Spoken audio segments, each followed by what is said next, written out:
just quickly here, you've got quite the group, a lot of different majors spread out, so that's always good. You get sort of a diversity of ideas there, so that's really good news. I want to just briefly talk about, we're talking about global imbalances. So one of the main types of global imbalances that we have involve currencies. So there's a bunch of different currencies, obviously, that exist in the world, and presently we have mainly what we call a flexible exchange rate system, which means that currencies are priced in terms of other currencies, and those prices are not fixed. They fluctuate on a daily basis. And that has many benefits, but it potentially has some short-term, at least, problems. So just to sort of give you an idea, on the board there, whenever we talk about economics, I always have to have a graph. That's just sort of the way economics is. So on the board there, you see on the vertical axis, you see, and that's next to the three characters there, which I guess is the president, and the two vice presidents. Next to them on the vertical axis, we're measuring dollars per pounds. All right, so that's just a symbol for the British pound, and obviously the dollar, so that's dollar per pound. And then on the horizontal axis, we're measuring the quantity of pounds. So that could be any foreign currency, or it could be any two currencies. And we have a supply and demand for, in this case, pounds. All right, and you can see the supply curve shows that there's more pounds that are available for sale, given that the price of the pound per dollar is higher, and less that are for sale when the dollar-pound price is low. And the opposite, of course, is true for demand. When the dollar-pound exchange rate is high, there's going to be lesser of a quantity of those pounds demanded. When it's lower, there's going to be more of pounds demanded. Typically, when individuals purchase pounds or foreign currency of any type, they don't just purchase it to have for collectible reasons or even for speculative reasons. Mainly when you acquire a foreign currency, you're going to go and use that foreign currency to purchase something that's in the price of that foreign currency. So if you're going to acquire pounds, that typically means that you're going to acquire those to go purchase something from a British company, or you're going to go over to Great Britain and spend those pounds on British goods and services. And you can see that if this market was allowed to reach an equilibrium, which typically currency markets do, there's going to be some equilibrium dollar-pound exchange rate that gets determined. That's where the supply and demand curve intersect. So how many of you have had an economics course? I know you. All right, so you're familiar with just some basic supply and demand, and you know that when we talk about an equilibrium price and equilibrium quantity, that's the values that we're showing there that occur at that intersection. So what's the imbalance problem? Well, one other thing before we go on to there. If you're going up the vertical axis, that's a situation where it's taking more dollars to buy 1 pound. So we say that the pound is appreciating in terms of dollars. And that would necessarily mean that the dollar is depreciating in terms of pounds. And if you're going down that vertical axis, that means just the opposite. That indicates the pound depreciating versus the dollar, and the dollar appreciating versus the pound.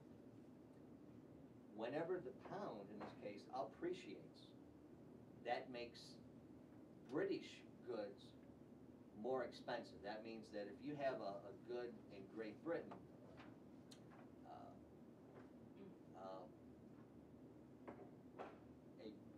T-shirt. T-shirt. T-shirt. I was thinking of a Burberry raincoat. Okay, Burberry, I think, is a famous. Burberry raincoat. I was thinking a little bit You're more. going real British. You're going real British. You're showing your cards now. You're showing your cards. It could be a Burberry T-shirt. Okay, we can set that. That is, that's you can go into a store and it's priced in terms of pounds. So however How much is a Burberry raincoat? You have a couple, Frank, don't you? In pound price? Well, okay, No, yeah. a dollar price probably around 200 or so. Okay. Let's see. I have no, I have no. Let's clue. say $200. All right, so Pounds, so you go in there and it's in pounds. I don't know what the pound-dollar exchange rate currently is, but let's just say it's 500 pounds. All right, that's the price tag for that coat. If I'm an American citizen, if I'm using dollars, I'm interested in how many dollars is that going to cost me. So how many dollars do I have to come up with to accumulate 500 pounds so I can purchase this raincoat? The higher the dollar pound is, the more that the pound has appreciated versus the dollar, the more dollars I'm going to have to come up with. So if I'm Burberry, I don't want just focusing on that aspect alone, I don't want the pound to appreciate. Because if the pound appreciates, that means nobody in America is going to buy my raincoats because they've all of a sudden become more expensive. So we'll buy raincoats that are made here in the United States or Canada or Mexico or somewhere else. Okay, somebody that doesn't use the pound. That's the trade issue. That's the trade issue. So, and that's part of what this trade imbalance or global imbalance could be. So what's happening is in many countries is countries are trying to fight off their currencies actually appreciate. So the most recent example is Switzerland. Switzerland, they use the Swiss franc. They don't use the euro, they use their own currency. And for many reasons, a lot of people have been flocking into Swiss francs. The euros had some problems, the dollars had some problems, etc. So a lot of people, for a variety of different reasons, are flocking into Swiss francs. Well, that means that the demand for that foreign currency, let me keep pointing, the demand for that foreign currency has shifted to the right. Okay, which means that in this case, the dollar pound, or you can think of it as the dollar franc exchange rate has gone up. So when more people are demanding Swiss francs or whatever the foreign currency would be, that makes the exchange rate, the Swiss franc rate, appreciate. That means that Swiss goods made in Switzerland are going to be more expensive. And if you're an exporter in Switzerland, you don't like that. So if you're exporting chocolate or whatever it might be, whatever is traditionally made in Switzerland, watches, for instance, foreign Swiss-made watches, the price in terms of the dollar has gone way up for those watches. So if you're a watchmaker in Switzerland, you don't like that. You don't want your currency to appreciate. Now, if you're a consumer in Switzerland, that's another story, because when your currency is appreciating, the other currencies are depreciating. So that makes, as from a consumer's point of view, you could buy a bunch of stuff cheaper, in America, Canada, whatever. But if you're an exporter in Switzerland, you don't like an appreciating currency. And that's that's one type of imbalance that you could possibly have. Now, what the Swiss government, for instance, is doing, and what any government can do, is governments have central banks, and central banks hold a variety of different currencies, in their as part of their assets, as part of their portfolio holdings. So what the Swiss bank can do is they can increase the supply of, since we're talking about pounds, let's just use the pound, but it would be the same for the Swiss franc. What the British central bank can do is they can increase the supply of British pounds that are on the market. That would shift that supply curve to the right, and that would make the exchange rate fall. That would make the British pound cheaper. It would depreciate it, so it would make this raincoat that we talked about cheaper in terms of dollars. It would be good for the exporters, good for Burberry, and that's what the Swiss government's actually currently doing, is they're really increasing the amount of Swiss francs that are in the market. They're buying up the other foreign currencies in the process, so they're making the Swiss franc depreciate and the other currencies appreciate. And that's to try to keep their exporters happy, the business firms happy, because the smaller the country that you are, the more reliant you are on exports. All And so Switzerland, obviously, you know, like we said, watches and chocolate, I guess, is another thing. So those types of items, they're very heavily dependent on, and most of the sales are not to people in Switzerland, they're people in Europe, the United States, etc.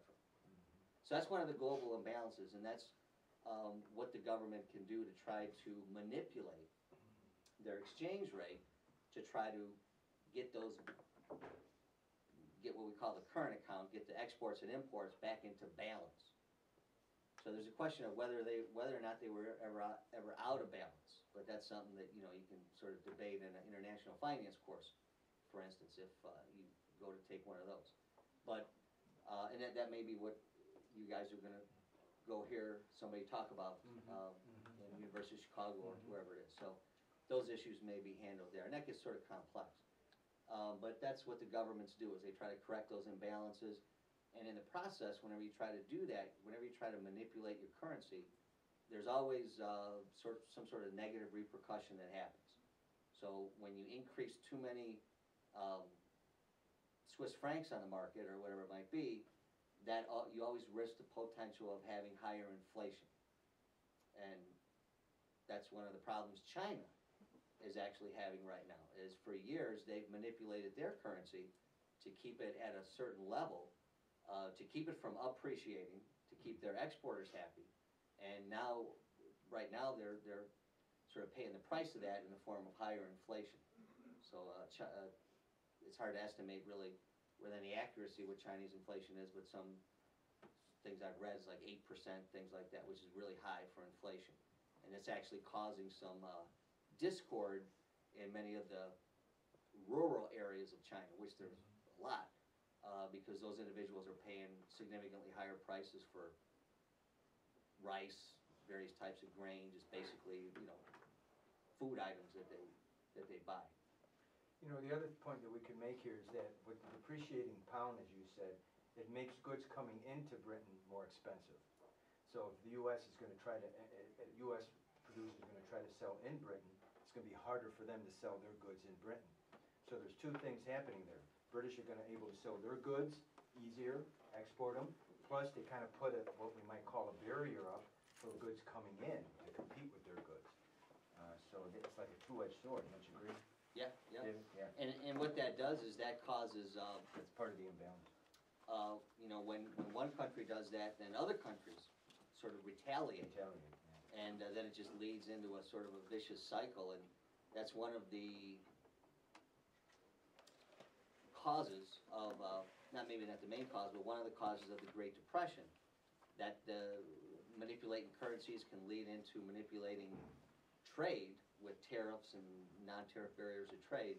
And you know, when I put a tariff on your goods, then that country will put a tariff on my goods, and it just keeps escalating, and that can cause significant problems. So there's sort of a famous case called the Smoot-Hawley Tariff Act, which occurred in the 30s, early 30s, I think, and that sort of was one of the precursors to the Great Depression. That sort of, maybe not might have caused it, but it made it much worse than it actually probably would have been. How have these global imbalances contributed to the financial crisis? Have they, in effect?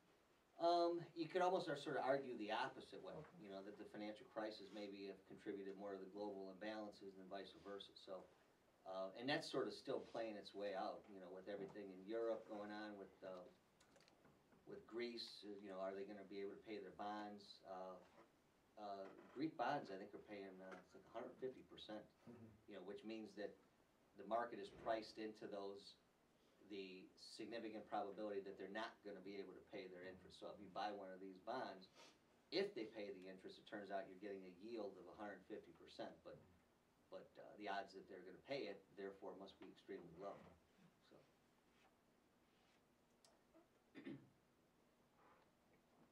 All right. Well, you guys got a heavy agenda. Any other questions? Crystal clear? Okay. Well, you have some good idea. Thanks, Dave.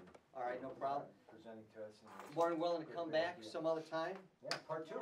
Yes, for part two. All right. It's just the beginning. All right. Thank you.